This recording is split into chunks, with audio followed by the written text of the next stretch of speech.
Hi Xiaodong and Jie. How are you? Today we're going to talk about some things you should keep in mind when meeting people from a different country. Most Western people have a first name, middle name, and last name. For example, John Edward Smith. Most people will not use their middle name in daily life, so you would call that person John Smith.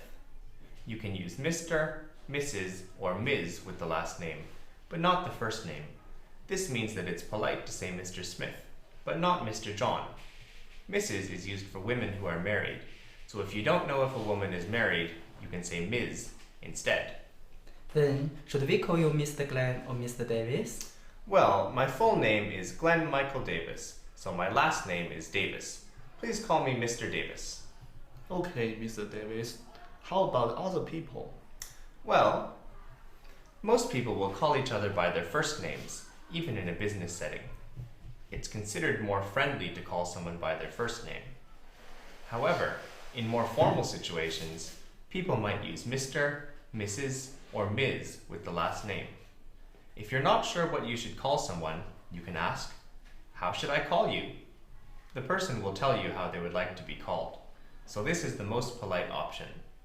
By the way, the most common baby names in the United States in 2013 were Jackson and Aiden for boys, and Sophia and Emma for girls. What should I talk about when I meet someone new?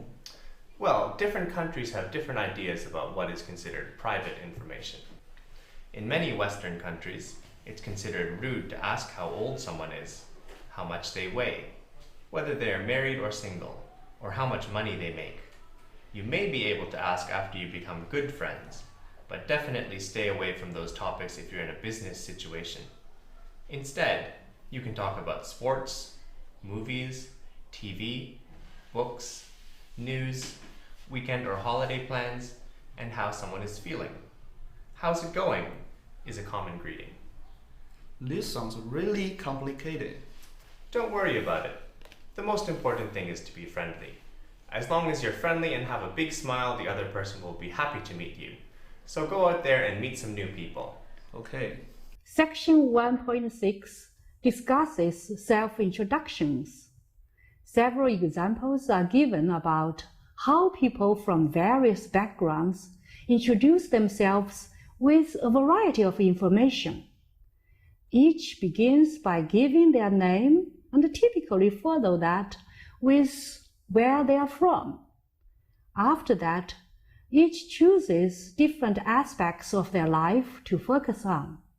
Some choose hobbies, while others choose pets.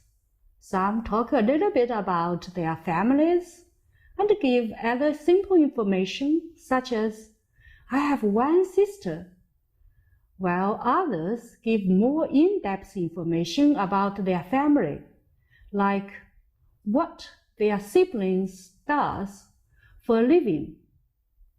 When somebody offers information, that usually means that is a subject they are comfortable talking about.